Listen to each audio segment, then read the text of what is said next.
Welcome to this LinkedIn Live event hosted by Marvin Labs. From box games to live services, how markets rewrote the industry. The takeover of electronic arts marks another chapter in gaming's transformation from box retail products to digital platforms engineered around monetization, engagement, and live updates. This session explores how market structures have reshaped the industry, from the rise of games as a service and aggressive consolidation to the growing role of sovereign capital and private equity. Both the creative and commercial sides of gaming are now tightly interwoven. We'll explore how financialization has influenced studio behavior, redefined investor expectations, and changed how success is measured. We'll also discuss how analysts are using AI tools and sentiment tracking and guidance analysis to navigate this extremely complex environment. But before we get into the questions, I'll introduce today's panel, which is Lewis, Alex, and myself. Lewis Sterriker, would you like to introduce yourself as a retired professional gamer? Hello, everybody. Thanks for tuning in. My name is Lewis Sterriker. I was a professional gamer in my late teenage years and my early 20s for my sins. I've since developed some work as investment banking and in equity research, looking at the gaming industry in particular, because it is something I have been very close to throughout all my life. And this is a topic that I'm very excited to talk about in greater depth in this hour. That's great. Lovely to have you here, Lewis, and to discuss all things gaming. And on to Alex, who's also a retired gamer for different reasons. Hi, I'm Alex. I'm a retired gamer, and I'm the founder of Marvin Labs. I spent most of my professional life in and around investments and markets, and now run Marvin Labs, which is an AI co-pilot for professional investors. I still love gaming. I wish I could do more of it.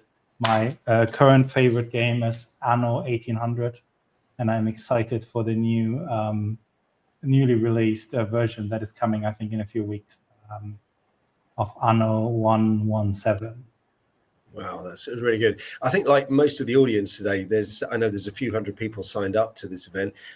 Many of them, I'm sure, have been gamers historically or still are gamers.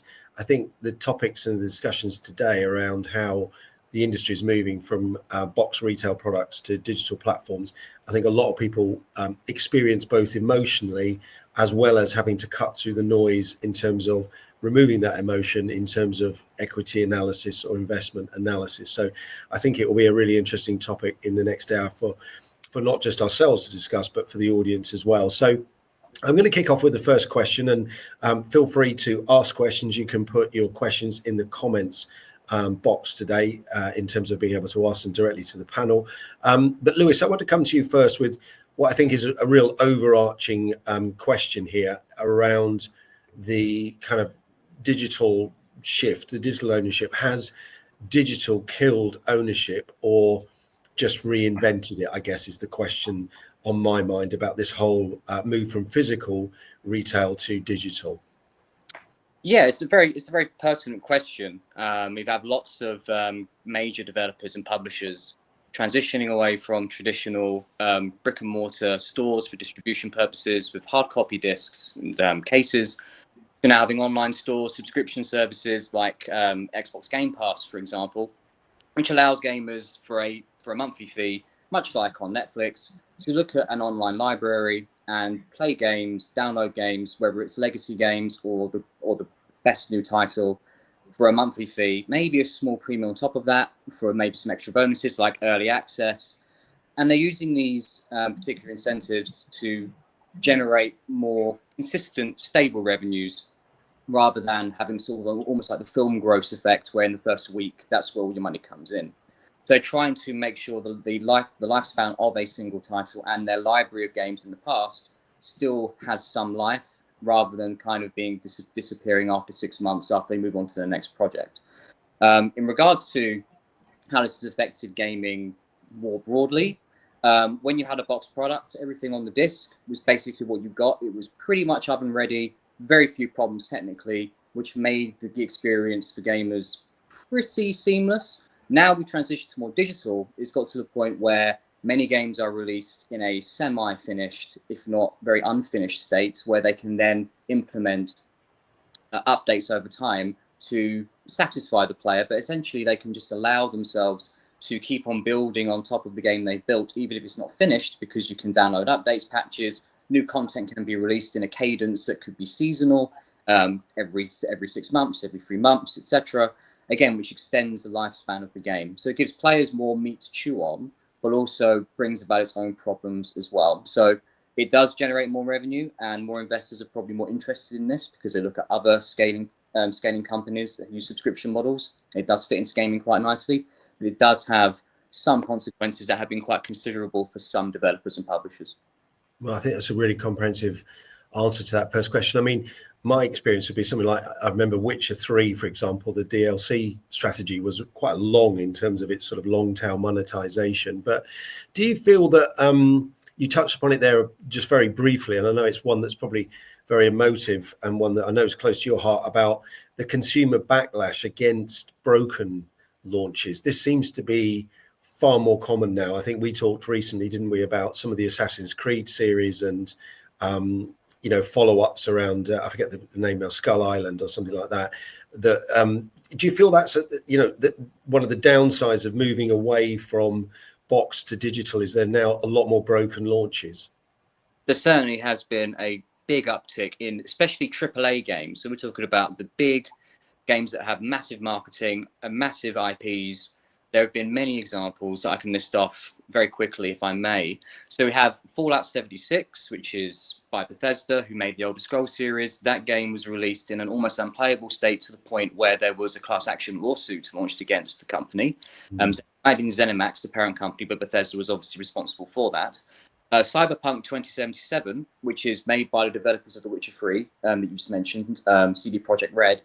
That game had a very, very long marketing campaign, a huge amount of hype behind it, and it released on consoles in, an almost unplayable state, which was almost calamitous for the brand's reputation. They did actually recover subsequently, which is good for them, something that doesn't actually happen very often. But still, their reputation is now somewhat tarnished going forward, and they've got a big Damocles sword over their head that they can't do this again, or it will probably hit them where it hurts.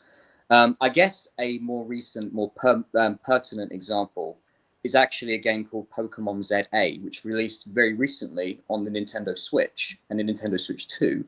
That game has been out for, the Pokemon as a franchise is 30 years old at this point. The most expensive franchise in the world, $100 billion it's worth. To put it into perspective, I think that Mickey Mouse and Friends for Disney is worth about $55 billion. So Pokemon is a massive IP. And therefore, you'd think there's a lot of expectation about what games they'll produce. But the game they've recently produced is almost an abomination that probably would have been critically panned in the mid-2000s, made on a shoestring budget and released to an audience that they know is going to pay for their games. It just screams low effort, maximum return. And I don't think it's a strategy that is something that is going to work for these companies. Because again, games are very cynical and quite savvy people when it comes to their products. They know what the brand is worth. They know what games they have played historically, which have been of better quality on less powerful hardware, but they still buy their games. So I guess the industry itself is in somewhat of a contradictory state. People are still buying these games, so they crave nostalgia, but at the same time, they want new shiny things. But they'll still buy the old stuff.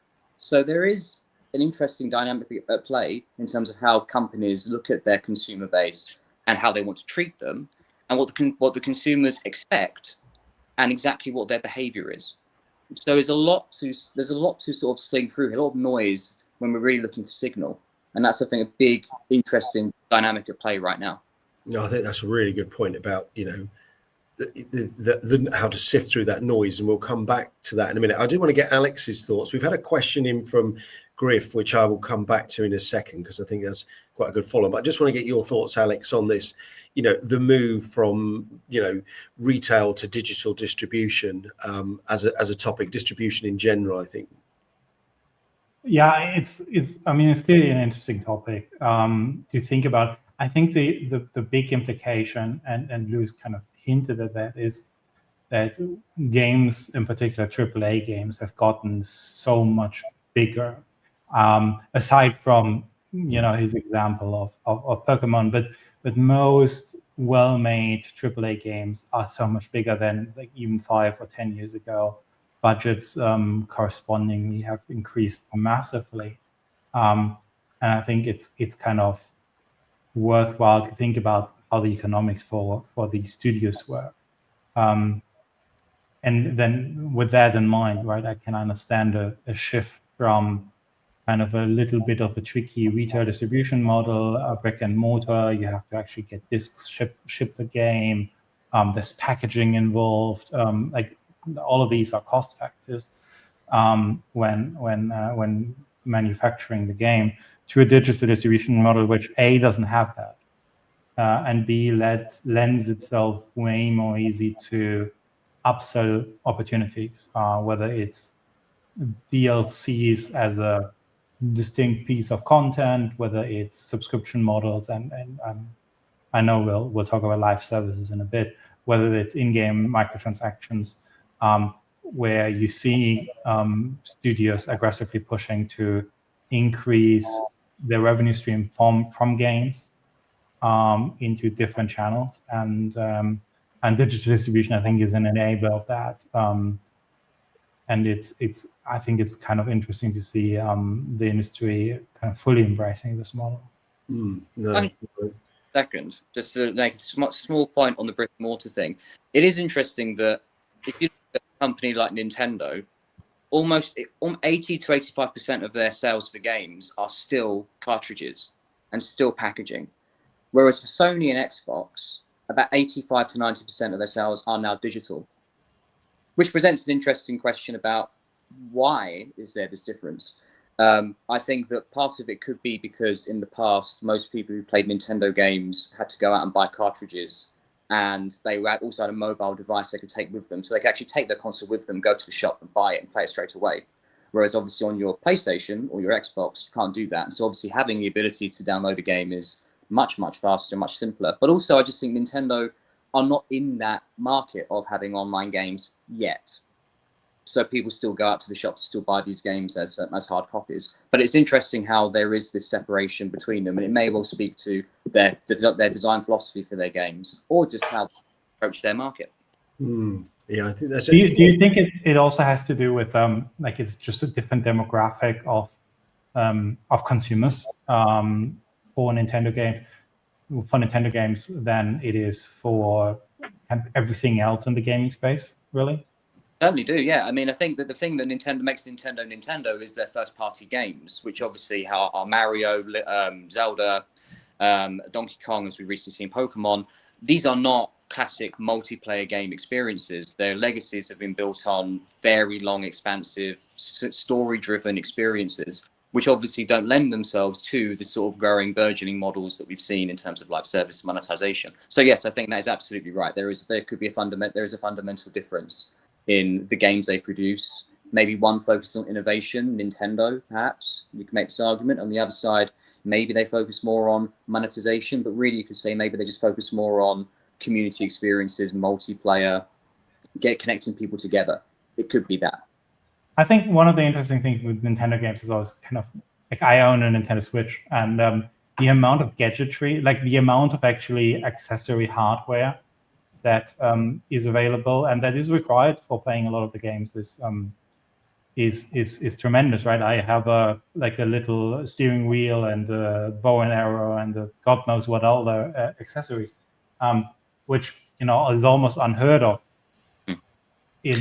I imagine in other spaces, right? I know for PC at least, it's kind of almost unheard of to have any accessory other than a gamepad.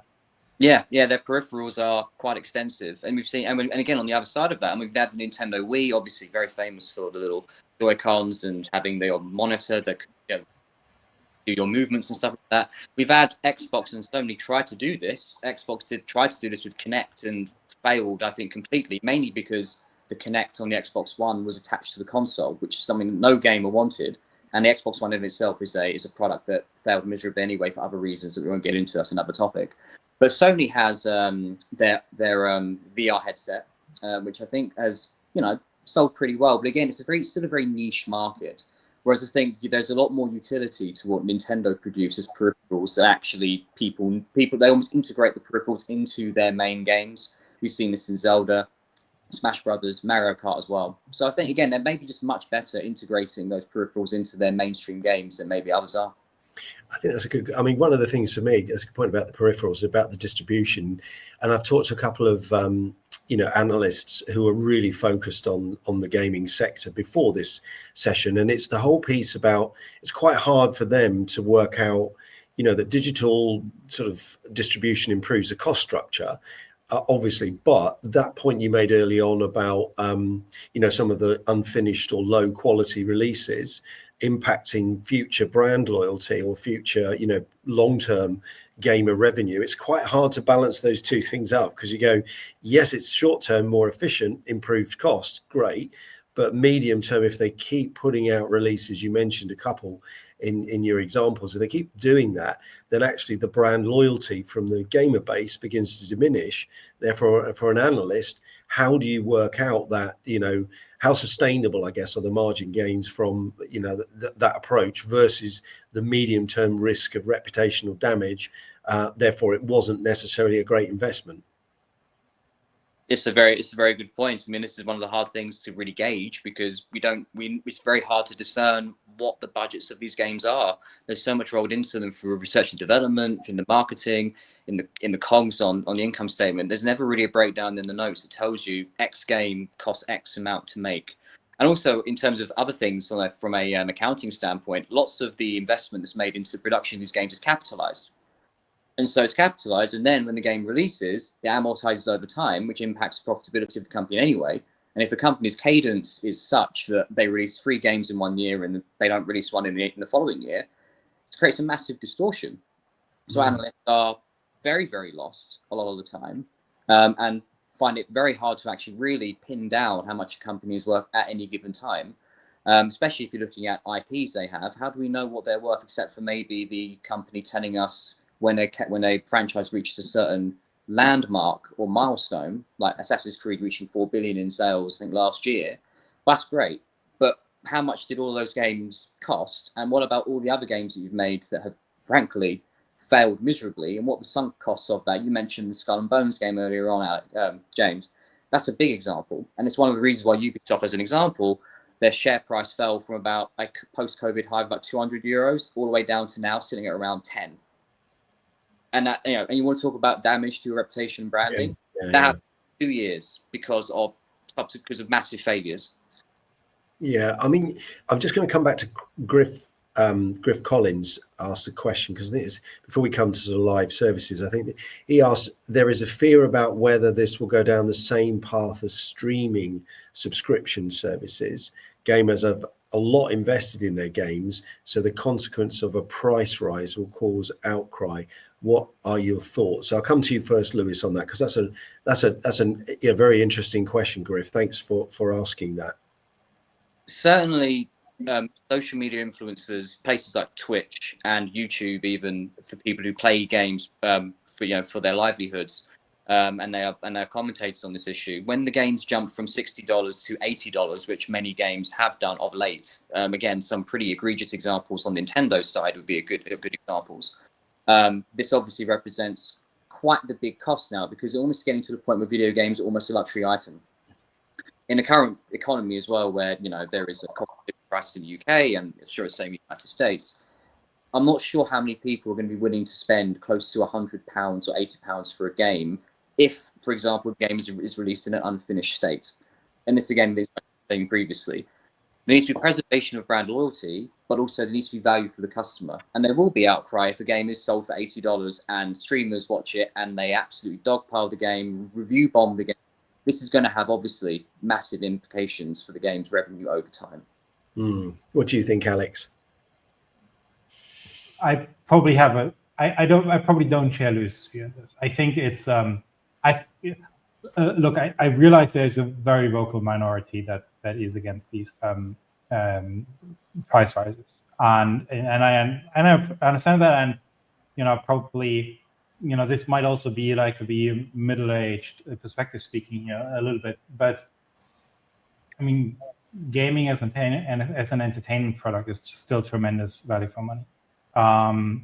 If you compare it to other forms of entertainment, if you compare it to a movie, if you compare it to a night out or anything else, it's still like amazing value for money. And I understand that some people kind of have reservations about these price moves, but like realistically, gaming had this $60 per game price point for a decade, if not longer,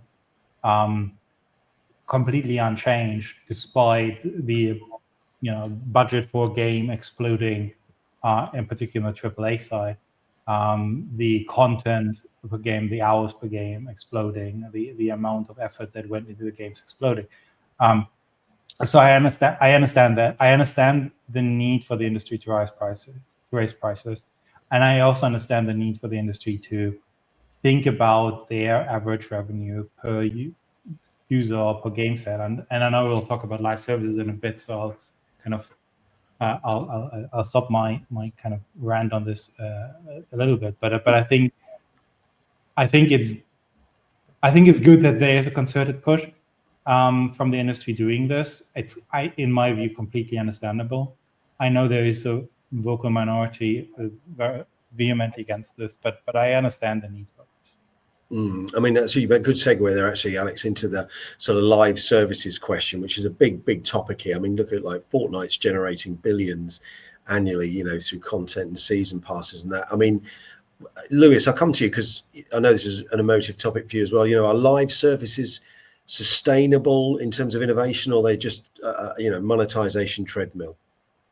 I think it very much depends on how the live service is implemented. Fortnite, is an example of a game that's done it, I think, the right way. Fortnite is a free-to-play game. There is no upfront costs to play Fortnite.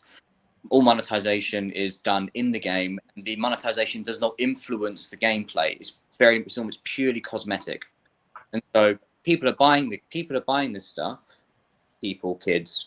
Because they enjoy the game, they want to personalize their avatar, they want to buy skins for their weapons. Again, they do a very good job of making it seasonal. You would have seen adverts on YouTube probably of it being close to Halloween. Lots of Fortnite skins for Halloween. They introduce IPs from elsewhere. They've had Star Wars characters skins put into the game. They're going to have, I think, Wednesday Addams in the game from the Netflix series this time around, or Scooby-Doo in it this time. They're very good at, being on the right number when it comes to what games want at what particular time, and they monetize it very well. A bad example would again be games that are legacy IPs who are almost for no reason, gamers don't ask for this, but they do it anyway, ham-fisting live service models into a franchise. Fallout 76 is an example I gave earlier. That game is an RPG game, many different, four games in the series, or 5 really. All RPGs, all single-player experiences, all of them pretty much critically acclaimed. Fallout 76 then goes into a live service model and also introduces the big fad at the time, which was a battle royale, which again is mainly used to nudge people again toward these sort of monetization avenues. They have an in-game store, they have in-game currency, they want to buy the stuff because, again, enhance your avatar, this, that, and the other. But the difference is mainly that you have to buy Fallout 76 for $60. Then they nudge you still toward buying these other things in the game. And so again, it's about doing it the right way. I don't think that the companies can be blamed for doing this, because again, they want to extend the life cycle of their game. And if it's an IP that actually has legs and can last, it does make some kind of sense. But I think that there is a way of doing it which doesn't seem so overtly aggressive, to the point where you kind of almost putting adverts in people's faces saying, buy this, buy this, buy this. If you can't do this, you need to buy this. It's not the way to do it, I don't think. Certainly on mobile it is, but that's free to play. It's not a game you've bought already and now you're being nudged into a certain direction to buy more things. Yeah, I mean, what's great about the gaming sector when it comes to analysis and looking at models and recurring value is that there are very tangible examples, aren't there? I mean, you take Fallout 76, which we've talked about before, about how it failed to capture live service success, largely due to technical issues and really bad design shortcomings. But equally, you can flick through to ones that have been more successful. Destiny 2, started out as a box title, didn't it? And then it's made its way to free to play later on, maybe a few years ago, sort of showing my age here, but that is going on, in the piece. And I think for me, one of the questions for analysts that, again, I find myself mulling over with them is that, the whole live service model relies on user retention. And if that becomes volatile, it becomes much harder to predict valuations then, because it's wholly sitting largely for me on user retention in the first place. It's a different type of model. We've had a question as well from Ben Leahy, which is a good question. Just before I come to Alex on this one, it says, is the pressure from capital markets and private equity forcing creative studios to manage their games for shareholders first, focus on metrics like monetization and engagement instead of genuinely putting players first, and to what level? So I'll come to you, Alex, in a minute about the live live services, but I thought that's just quite an interesting one to drop in, given we're talking here about the whole monetization piece and this debate, around messed up releases. I think that I think it's a very difficult question to answer. I mean, someone like me who's played games for many years would be quite cynical about this, because the many deals that have happened recently. We've talked about the EA buyout. It gives EA greater flexibility to actually make their IPs maybe be the best they can be without shareholder pressure. You can make that argument. So maybe it's a good thing they've gone to private. We don't know that yet. But in terms of other acquisitions that have been made, Sony bought Bungie. You mentioned Destiny 2 a second ago. Bungie made Destiny 2. The strategic reasons for that is because Sony did not have or does not have an extensive library or experience in their talent pool of live service games. So strategically, they want to buy Bungie because there's a lot of talent there that they can then use to maybe build other live service games made by Bungie or in their other in-house studios. Also becomes a first-party title. And that's the same rationale almost for all the other acquisitions that have happened recently. Microsoft and ZeniMax, Bethesda, Microsoft and Activision Blizzard. These companies have very big IPs. And so they're almost broadening, Microsoft in particular, they wanted to broaden their IP moat to the point where they have these massive franchises that were only going to be available on the Xbox. And also, again, try to, with the amount of money they can pump into them now, they've been given through these acquisitions, push them to their fullest, but also, again, try and make monetization tools within them so they can actually get their money back, but also to make the experiences better, in theory. So it's all about IP protection. A lot of people make the argument this does stifle creativity because these purchases are only being made because there are real life tangible IPs. Well, they're intangible, but you know what I mean. And they'd rather not actually create anything new because maybe they don't think that the games will sell as well. If they've got a base of consumers and brand loyalty for a particular game, they'll buy the studio, take their talent, and try and make the best games they can with these additional monetization tools. What's your thoughts, Alex, on shareholders first or players first or both? Look, I think realistically, if you look at the good examples, and I think still this is an experience of more good examples than bad examples. You see that the incredibly successful titles in the space on the live action side, they put players and player engagement first, and the monetization model is kind of it's the result of that, right? If you look at a Fortnite, right, I haven't played it, but reportedly it's an amazing game. It's an amazing experience, and it has a monetization model. The monetization model kind of goes in, but it's not kind of first-hand designed around a monetization model, and then you slap a game on it. There are obviously examples of that, but I think the big hyper success stories in this space, if you think of a GTA 5, if you think of a World of Warcraft, which now is dating me, it's you have an amazing game, you have amazing player engagement in this game, which clearly is a metric that you as a studio should care about, and which is also a metric that your shareholders care about. And then you have a monetization loop that you naturally integrate, and you're hopefully not completely predatory about. I don't think there are many people kind of complaining about Fortnite's monetization loop. And it's still like phenomenally profitable. I don't think there are many people complaining about World of Warcraft's monetization loop.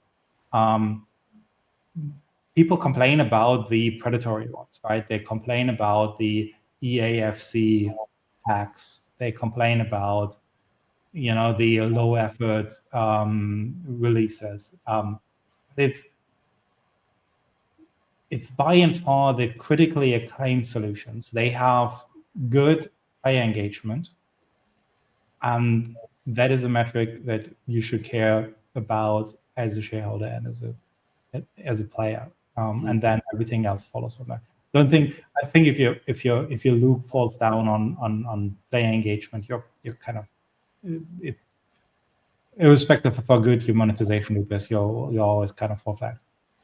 Yeah, I'm going to come back to Jacob Monroe's just sent a question. I'll come back to that in a minute, because I think just on what you were saying there, Alex, it's sort of a nice segue into some questions really around, is the industry optimizing for sort of engagement or exploitation?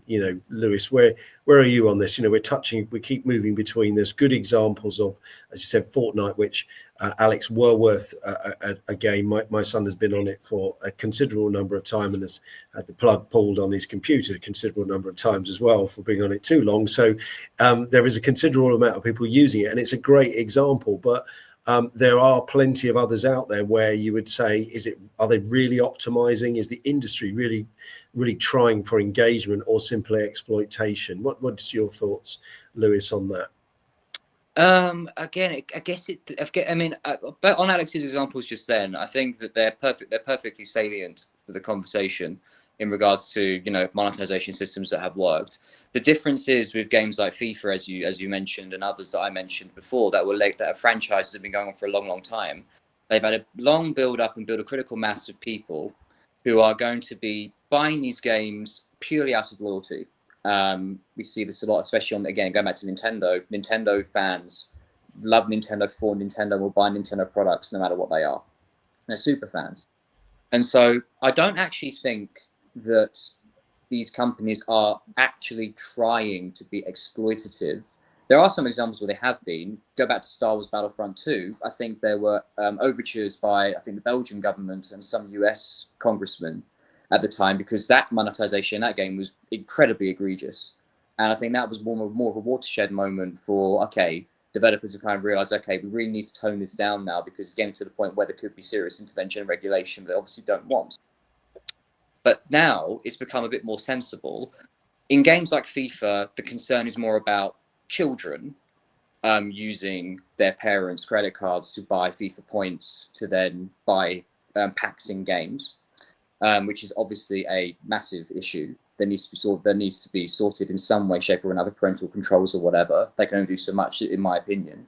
But I wouldn't think that the developers of games, in particular, are wanting to try and nickel and dime players, because the developers themselves are gamers for the most part. Executives, shareholders, I think that they would rather the game just be made. They'd rather the developer make a really good game, so that the players will be incentivized to spend money in that game.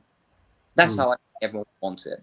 I would not want to say, as someone who's played games for a long time and is a big fan of the medium, that there is intentional exploitation going on. I think again, cynical people, and I'm prone to that sometimes, may well look at a game that's come out and say, they've just shoehorned in a monetization store or something like this, where it wasn't needed in the first place, and think, you're just trying to just take money from me when I don't want to give, when I've already given you $60 for a game. I just think that these things are almost ubiquitous now. You kind of always have to do this. Again, it's a good way to continue to generating revenue for the game. And I think that if you want it, you can buy it, but you're never really forced to buy anything. So it's down to you, unless of course you have situations again where you have young people buying things on games like FIFA, which obviously is something that's very difficult to control in the household. Yeah, I think that this kind of two things to consider on this, right? One of them is these studios, they still need to make they still need to make money, right? I mean, like a game like, I think the most egregious example on this is GTA, right? A game like GTA doesn't work on a $60 average revenue per sale, right? And just judging by the pushback that the industry got from moving from $60 to $80, there is no way to have the upfront cost match, just the amount of money the studios need to make to, generate reasonable returns. Right? We're not talking about a blowout here. We're talking about just recouping the development costs of AAA games, which are humongous.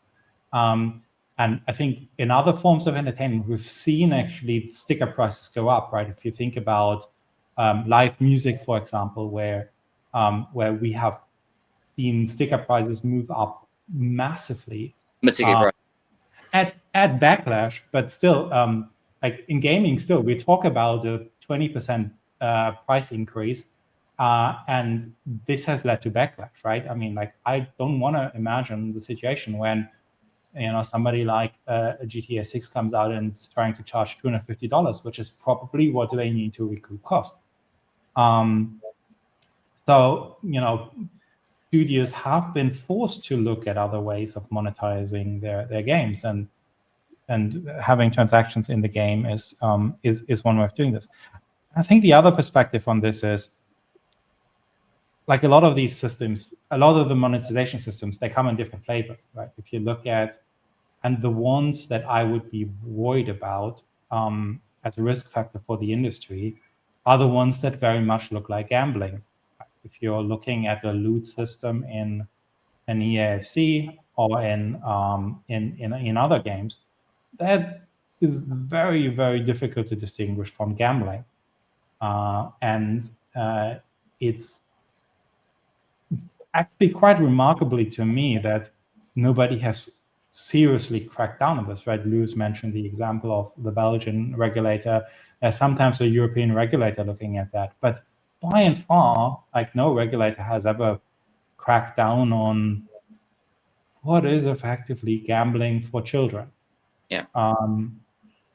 And as an industry, if I'm relying on a model that incentivizes this for my monetization loop, that is a risk factor to me. And I think that's one of the underappreciated risk factors in the industry, that somebody will eventually say, right, I mean, like you're asking children to spend, $100 a month of their parents' money on gambling. Like these kids, they can't go into a casino, they can't buy lottery tickets, they can't do sports gambling, right? Are you guys crazy? Is this really something that we as a regulator want to encourage? Yeah, I agree with you there, Alex. I mean, I think I got first-hand experience of that with the FIFA series, the EA's when it was back in FIFA kind of thing, that you bought your player packs, and there was an incentive to buy a pack. You got a star, but then you needed to buy another one and another one. Then there were bundles for buying more packs, and I remember someone in particular unwrapping endless packs to try and look for things, and it became a gambling habit that every time you got a pack, you didn't know who was in the pack. So that meant it encouraged more behavior to go after another pack. I think I read at the time, the FIFA series, the average revenue's over £100 per user. Which is quite a lot when you think about where that might be coming from, in terms of it's not coming on the core game necessarily, it's coming on that sort of adjacent gambling type behavior that's in the background. Skins is another one I've seen several times as well, where there have been like auctions for certain items where somebody will put an item up and then auction it with a draw. And of course, that becomes, again, soft gambling. It's like a lottery, that type of stuff. So I've seen that firsthand. What's your thought on that, Lewis? Because I do want to come to a question from Ed Philbrook about mobile gaming as well. So we'll circle back on that in a second. Sure. I think that you're absolutely right. Counter-Strike has a auctioneering system where skins are earned in the game through loot boxes, and they are resold on markets, on particular websites, even on Reddit, and they're sold for real money. We're talking skins that are sold in the hundreds or thousands of dollars. pure raw dollars. I'm not talking about in-game currency here. It's a lot of money that's being spent on these things, and they don't do anything. They're just an aesthetic. It's just mainly a source of FOMO that people are just obsessed with. They must have these skins or else. Loot boxes was the main topic that I think got that raised the ire and the attention of politicians in Europe and the United States, because you buy these in-game currencies, and then essentially, as you just said there, alluded to, James, you basically have like a packet of players that you unwrap, and it could be all these random players. And if you don't get the player you want, well, you want to try and do it again, or you get a really good player that you got, and you're like, oh, let's do it again. Let's try and get another one. Yeah. It's the same with loot boxes. In the game Overwatch, which is made by Activision Blizzard, it's an arena shooter.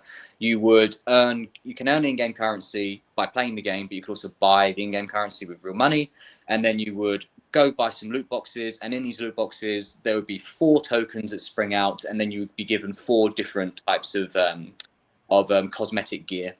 And again, they are rated from like green being semi-rare to gold, which is the very rarest you can get. And as soon as you get those big pulls, again, people are thinking to themselves, I'm on a winning streak, or this and the other. And again, it just reinforces this idea, I've got to keep doing this, because again, they get a thrill out of it, dopamine kicks in, they want to keep on doing it.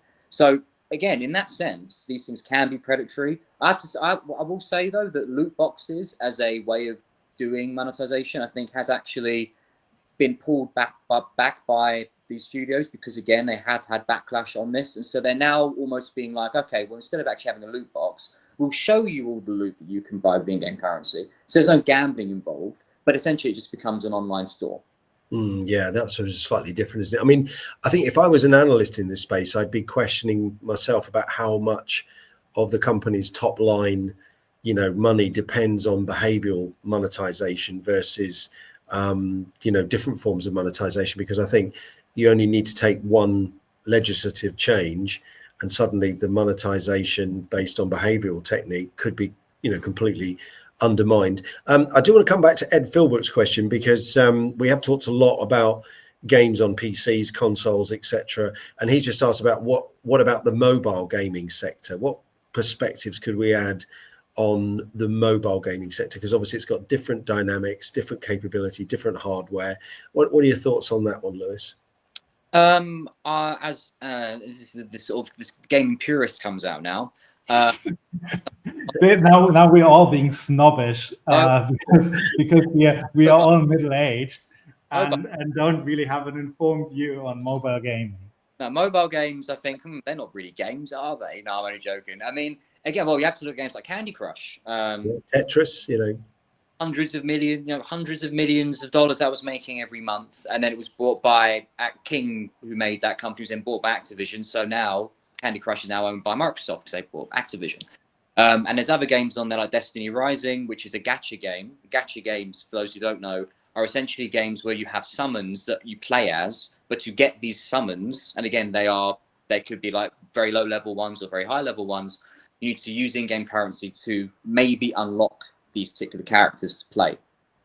That's where the monetization comes in. They're generally free to play, which is fair enough, and they have an monetization model in there, which is more akin to gambling, I will add, to the point where if you go for like 60 different roles, in other words, gambling roles, that you almost get a pity roll at the end, where it's like, okay, we'll actually give you something.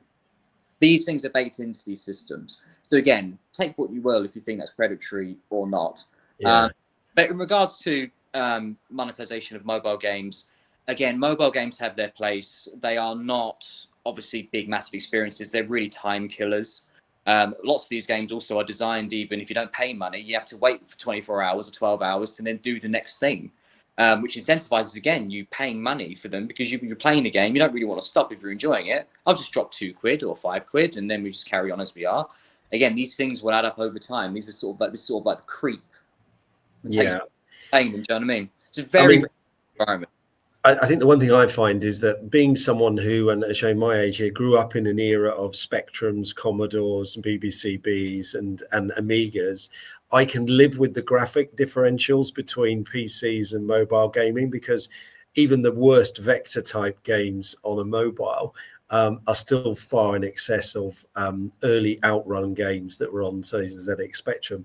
What I do think mobile games do really well is they use the device and the behavior, some of them I think in a way, as you say, to be time filler games. And not everybody wants to go on a 60-hour quest like a Witcher 3 or Elven Rings, those kind of things. Some people do want to be on the tube. And I used to love the one that you kick the football with your finger and, you put it into the goal. I think it's a great example of you've used the hardware, you've used a very simple device, there's no joystick, it's attracted you, it's created repetitive behavior, it had skill levels and tiers within it.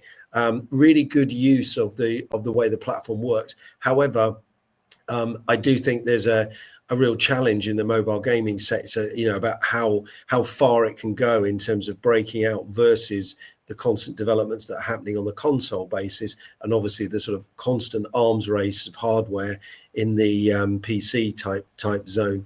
Alex, what's your take on mobile gaming? Are you a purist in that sense? Like to see the box under the computer?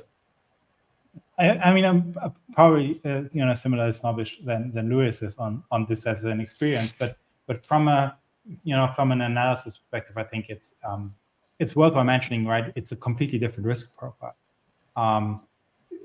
Your games cost considerably less to make. Their revenue per game is considerably less. Your risk factors come from distribution. You really don't have much of a choice on your distribution, right? You need to be on the App Store, you need to be on the Play Store, and it's more a matter of throwing as many iterations out as possible, and monetizing. It's a lot more a portfolio approach than it is on the kind of more established non-mobile game side, where it's becoming more and more it's a few hits, and we're gonna monetize these few hits. So it almost needs a completely different set of analysis, even though it's still gaming, and I think there's still a reason for it to exist. It's a complete different set of risk and reward. Yeah, I just on risk and reward, I kind of want to swing to a slightly different topic, and it plays a little bit into Jacob and Rose's point about where do we see this going next. That rising AAA budgets, as we've talked about, is that encouraging publishers to go for more known, predictable returns? In terms of consolidation. What's your thoughts on that, Lewis? I think for sure that the major companies are going to be looking at building significant IP moats that will distinguish themselves from other platforms. This is what Microsoft's been trying to do for a long time now, to actually make themselves a standout platform where they want people to come and play their consoles, because only on these consoles are you going to be playing these games up until they get released on PC, but that's another matter. And so I think that is, they want reliable returns. Creating a new IP in the ether is a very, very risky thing to do.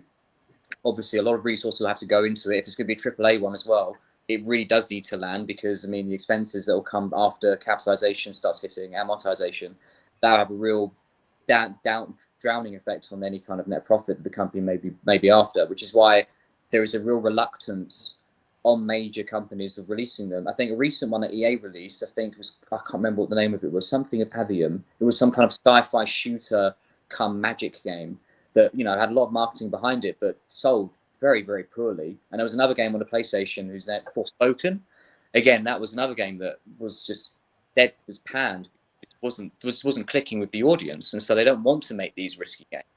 But when you have, on the flip side of that, when you have indie developers, smaller developers, who actually are creating these very interesting, different, quirky almost experiences, and you have smaller studios making AAA games like Expedition 33 this year, that actually generate a great amount of word of mouth and spread around on the internet, social media, get to the point where they sell 10 million copies of a game that I think maybe people in the audience haven't heard of, but it's probably going to win Game of the Year, as if that really matters anyway. but it is a game that's had received a lot of critical acclaim and was made by a studio that no one had hitherto heard of. So those are the companies that are going to take these big risks and make these big IPs, because it's their one big shot, I guess, to actually get a big following and to actually then make their next project. It has to work. Hello Games is another example of this. They made No Man's Sky. No Man's Sky, again, is a little bit of a cyberpunk story that it released. It flopped, very, very poorly received. But over time, it's actually become one of the most popular games on Steam. So it's a great recovery story. And it just, again, shows that if you're going to take these risks, if it doesn't work out, if you stick with it, it really could work. But I don't see big corporate companies doing this, because they've got such big franchise IPs established that they'll just lean on those for the time being. Yeah, I think you're right. I think the advent of private equity in the industry is kind of like a very visible signal of that, right? We are coming to the point where like there is such a de-risking happening in a lot of these developments that you can sink $1 billion into something, and you can your product is de-risked enough that you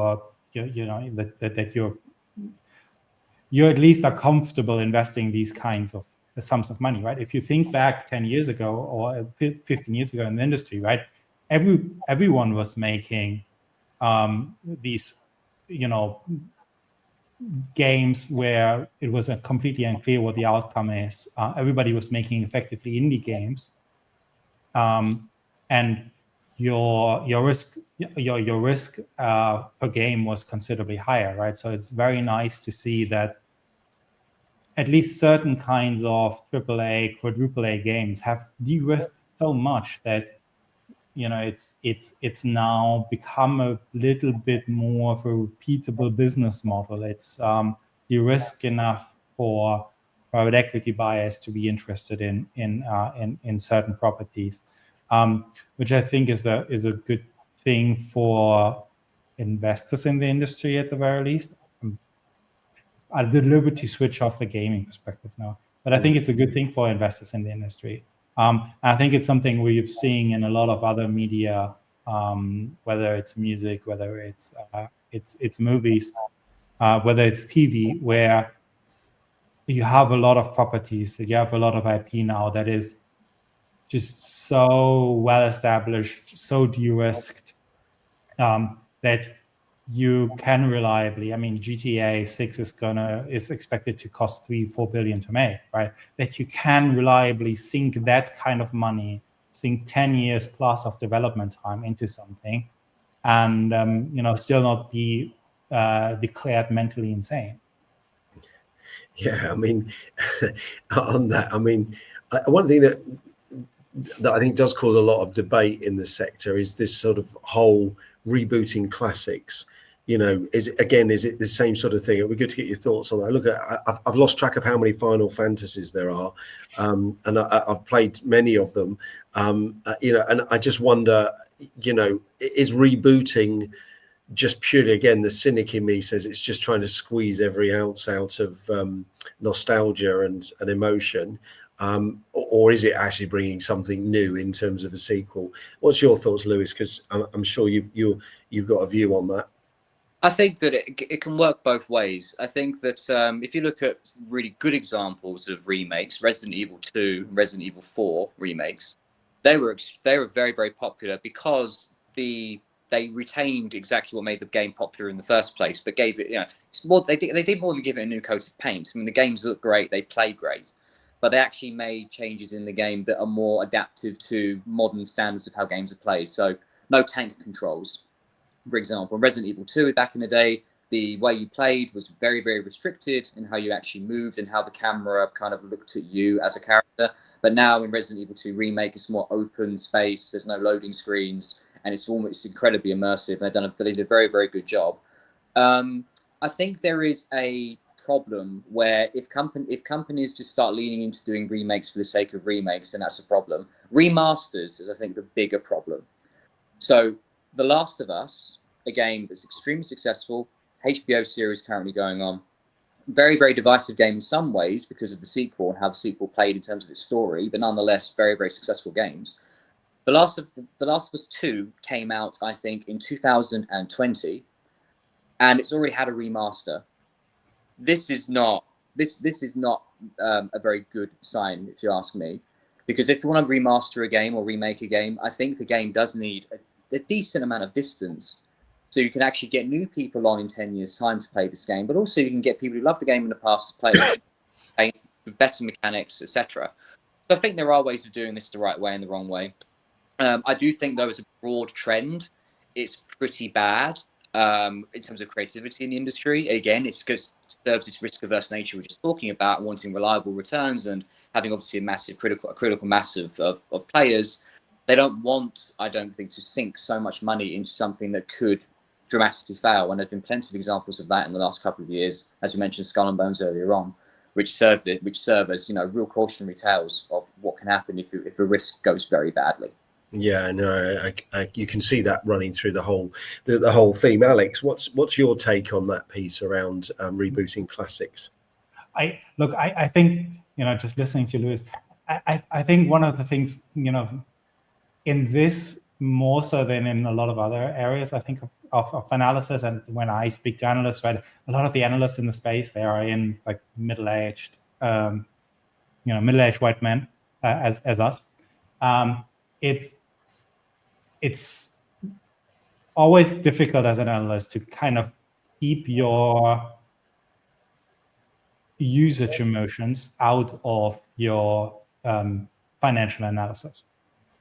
And I think in gaming, because it's for us middle-aged people, it's been something that has been like a formidable part of our rise into adulthood. It's even more difficult, right? It's not a car brand where you have your first car with 20. It's something that stuck with you in your teenage years and everything. So I think it's very difficult to keep this straight. And I think, and Lewis was making this point, right? Like these remakes, reboots, they are bad for the creativity in the industry, which I completely agree with. But from an analyst perspective, right, I think this is, it's a massively de-risked product. If you can squeeze the money out of it, like obviously there are bad examples, but I think from an analyst perspective, it's and from a risk management perspective, it's something encourageable. Even though 16-year-old me wouldn't have liked that, but middle-aged me, analyst looking at this as a good solid investment, might have a different view, right? Might say, yeah, this is so de-risked. I have a clear visibility on how much revenue I can make of it. It's different, and I think gaming is, for a lot of people that look like us, it's one of these very emotional things where it's so hard to keep this out of your thinking around making investment decisions. Yeah, I think that's a very good point about that, the emotive piece. I mean, I reflected the other day that I was closer 86 than when I got handed my degree. So that in itself is quite interesting, when you look at your life. And I actually don't mind being called middle-aged in some ways, because this still implies there's half to go, which I feel quite good about. We're up on the last couple of minutes, so I would like just from both of you very briefly, how do analysts keep up with this complexity? How should they approach it? Because we've obviously gone through a lot of detail and dynamics. What's your sort of punchy one-line tip, Lewis, and the same for you, Alex, just to close out on? Just very, very quick, I want to say I agree with Alex on what he just said. In my report I did for Ubisoft, I did say Ubisoft should be remaking some of their old franchises. They need to revamp them. They must. And so, but in terms of how to keep up with the industry, oh goodness, I mean, I need more than one sentence, James, for that. It's a maelstrom. There's all sorts of things going on. I think that what people should really be looking out for, I think, if they really want to keep in the loop with gaming, is to listen out for when big franchises, for the performance of big franchises, because I think this will be a bellwether for how the industry is performing, and again, the sentiment around the consumers and what they really want. Are they going to, if they keep on pumping out the same kind of IPs like Call of Duty, this, that, and the other, without really innovating, where do the consumers then go? Do they go anywhere? Are they more interested in just, again, retaining this idea that they love a franchise and they are loyal to it to the end? Or they're actually going to say, no, we actually want something different. And who's going to give them that different thing? It's a very, very interesting time at the moment. And again, we have examples where there are new games that come out that really hit the ground running. We have franchises like Battlefield 6 that have actually, you know, returned to form, as it were. I'm really enjoying it. I'm playing it, you know, at the moment. It's great. But can this last very long? It's a very interesting place to be. It's if anyone's interested in a sector that is probably the most dynamic sector at the moment, gaming has got to be it. That's a good line. Lewis, Alex, over to you. Yeah, I think gaming is a bellwether for a lot of consumer behavior. I think it grew into when I think we were all growing up, right? It was the ugly stepchild of a lot of media, right? It was never as big as movies. It was never as big as TV. It was never as big as music. And now it's probably bigger than all three of them combined. And it's become such an integral part of society that it's I think it's a good way of looking at the consumer.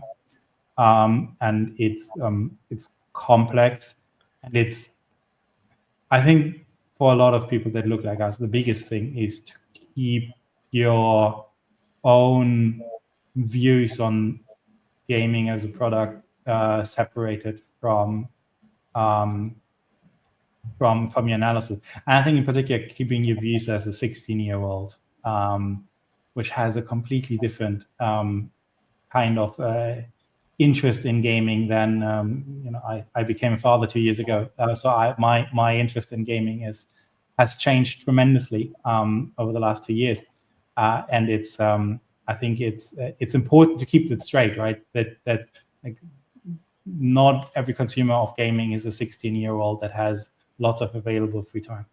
No, I absolutely agree with that. Every time I walk out into a central area in Call of Duty, I'm reminded of that. Being a middle-aged man that walks out to open spaces in Call of Duty is not the way to play the game, or Fortnite. On that note, I know we've had people who are investing or analysing the sector watching, as well as people who are gaming in the sector. So I'm sure you found the last hour extremely insightful. The views from Lewis, Alex, and myself, I hope, have added some value to you. And if you'd like to find out more about Marvin Labs, visit our website or our LinkedIn page, and you'll find out more how analysts keep up with this level of complexity by using some of our guidance tools, AI agents, and AI chat. And all that remains is to say thank you, Lewis, and thank you, Alex. Thank you. James. Thank you, Lewis. Thank you, guys.